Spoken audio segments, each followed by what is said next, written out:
Welcome back to What Arty Noobs with General Disturbance. This is the T26E5 Patriot. It's the Tier 8 American Premium Heavy Tank. It's located on the north spawn of Steps and it's under the command of the Armour Professor. Well, there's two versions of this tank. One which is rather colourful like this, which says the We the People on the side of the barrel, and the other version which has a standard plain camouflage. And guess which one I've got? Yes, I've got the plain one. I do the same as well. I didn't buy a Defender, I bought the Object 252U, because when people see a 252U they ignore it. When they see a Defender they go ape about it and they start attacking it, because yes, the Defender is widely known as the OP tank, but basically the 252U and the Defender, same tank. Well, let's see if he can get any damage on the enemy. This tank has a very good turret which is virtually impenetrable, but it also has a hull which is rather penetrable. It's got a 90mm gun, 240 Alpha. He's aiming towards the bush. There's normally somebody in there.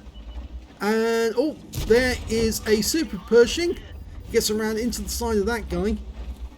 And oh, Centurion. Yes, he has around into him as well. And oh no, he can't penetrate that thing. The Emil one is a beast. The only way you can penetrate that is to either hit the top of it or to get the side of the barrel, side of the turret. Tries to get the Centurion when he popped out, but he couldn't. There was somebody behind the bush, an IS-3, and he got a hit into him.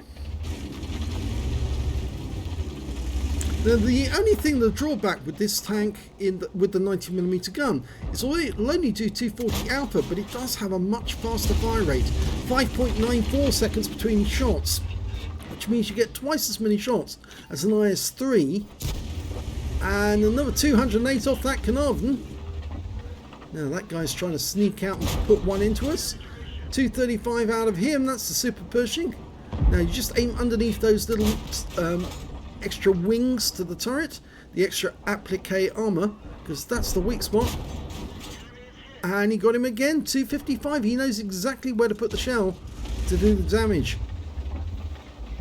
Okay, well, they're moving up now, and there's the Emil's exposed his hull now, and his hull's very weak, even though he has a very strong turret. And we're going for the weak spot in the AT-15. Now he can take some more damage off that Emil. Thank you very much. And you see this turret is so strong, it's unbelievable. He's nicely hulled down and he can just go all day long against the Emil, stripping him of his hit points, and he's gone down to the VK. Okay, so who's next? An SU-130 PM. He'll easily pen the armor on that thing, and he does. And the only tank that's actually managed to punish him so far is the Carnarvon for 259. Puts another round down towards the SU-130 PM, but he didn't get the hit. His platoon mate did. And there goes the SU-130 PM. Who's next? Now there is a T26E5 Patriot on the other team as well. I don't think he's noticed that yet, but he hasn't fired at him. And here comes the AT-15. Go for the machine gun port. And we took it around through the front upper plate. Damaged the driver, but we fixed him. Go for the machine gun port. Didn't get it on this occasion. But if you take that out, you get the loader. Nope, didn't get it this time. He might need to fire the APCR. If he can track him and hold him there just for a moment, then he can hit that port. He's used his first aid, his repair kit, so now you can go for the turret and take it out. Yeah, easy pen now. Easy pen.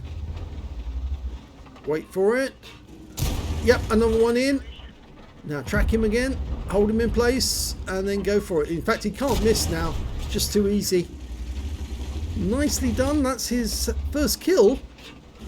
He's been doing a lot of damage and letting the other people get the kills. In fact, the VK alongside him has been snapping up the kills as well. 3 kills so far he has. Of course, he's got tough armor as well. The 110 tank. Now he's got the roof of that T26E Patriot.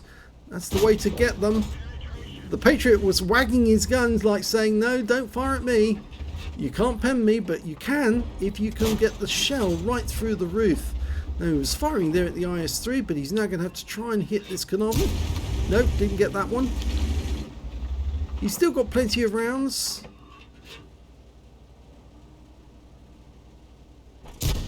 Nope, and bounced around that came back. I don't think the IS-3's in that corner anymore. I think he's pulled away. Okay, now Carnarvon. Nope. Ricochets off the roof. I don't know who the Patriot's firing. I think he's firing at the VK. That's what it is. Okay, alright. Gonna move up on these guys now. Force them back. Get them into a position where we've got the advantage. So he's using the Rex for cover. Nice. Use whatever available terrain and cover there is to approach the enemy, and then when you're ready, finally duck out and kill. Nope, didn't get that one in. VK's acting as a nice little extra bit of armour, and the Carnarvon takes that last round from us. Or one more? One more. Bye bye. And you're gone. Now we've got the Patriot of the enemy team. Now he's been sitting there firing at our VK, but now he's taking rounds through his front plate, and you can see the hull of this vehicle is very porous. Very porous indeed, and he's low on hit points, whereas the Armored Professor, well, he's a little better off. Plus of course he's got the VK to hide behind if he needs to. Well, the VK just died, but we're putting another one through the Patriots, and one more for luck to put him out of commission. Oh, it didn't work, it didn't go through. He didn't get it where he wanted it, but that's a kill. Now potentially he's got the high caliber already, but we still don't know where the IS-3 is. Now, oh, that's a Striv. Okay, well he's directly ahead of us, and all we can do is fire and keep on the move. Try and get past him. He's behind that bush. Just quick check to see if the IS-3... No, he's not around there. Now the Striv's got more than enough to handle, because it's not just us who's come around the corner, it's a 50 TP as well. We've got company. Oh, I was going to turn the camera and look, and yes, SU-101, a Renegade, and the 50 TP. So that Striv's going to have to run if he wants to get away, because if not, he's going to get cornered by 4 tanks. And there he is. He's up on the heights now. He's taking damage. We're only at 168 hit points left, but I don't think he's going to last very long. The IS-3 must have gone to the other side. There he is. Oh, he's up on the heights as well. He went to the sniping nest, which is a very unusual position to go to if you happen to be a heavy tank.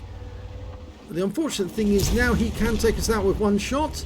We've got spotting on the Striv, but unfortunately the IS-3 did manage to put a round where it could do some damage into the hull, and now we're out of the game. But the IS-3 won't live very long because he's in the wrong position for a heavy tank. Long reload, easy enough to get up on him and then take him out.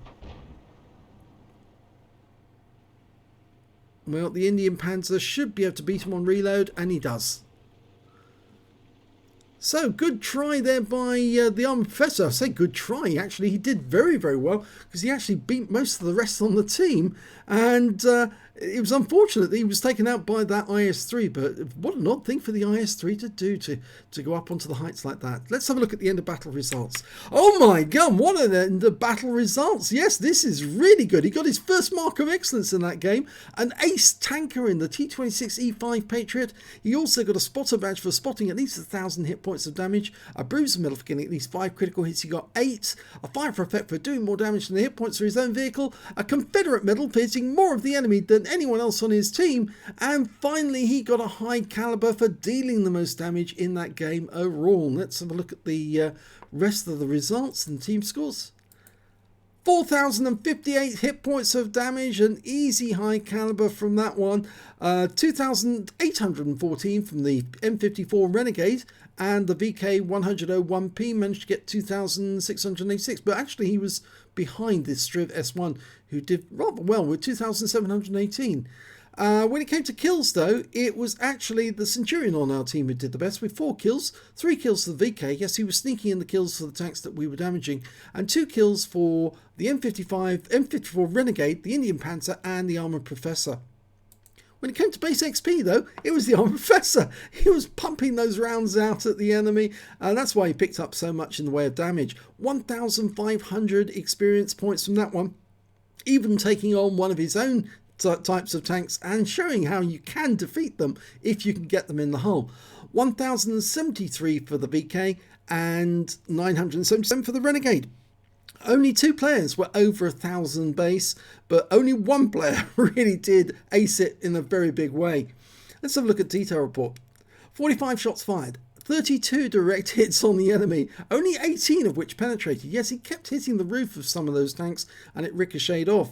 4,058 hit points of damage, of which 252 were at more than 300 meters. 19 hits received, but only 5 of those penetrated, 14 non-penetrations, and 3,830 hit points of damage blocked by armor. He spotted 3 enemy vehicles, damaged 8 of the enemy, killed 2, and did 2,239 hit points of spotting assist in that game.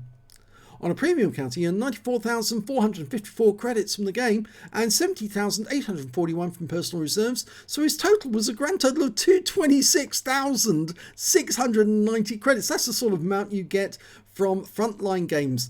And after repair and ammunition resupply, he still took away 206,290 credits from a tank with a 90mm gun. Wow, that was pretty good, that was.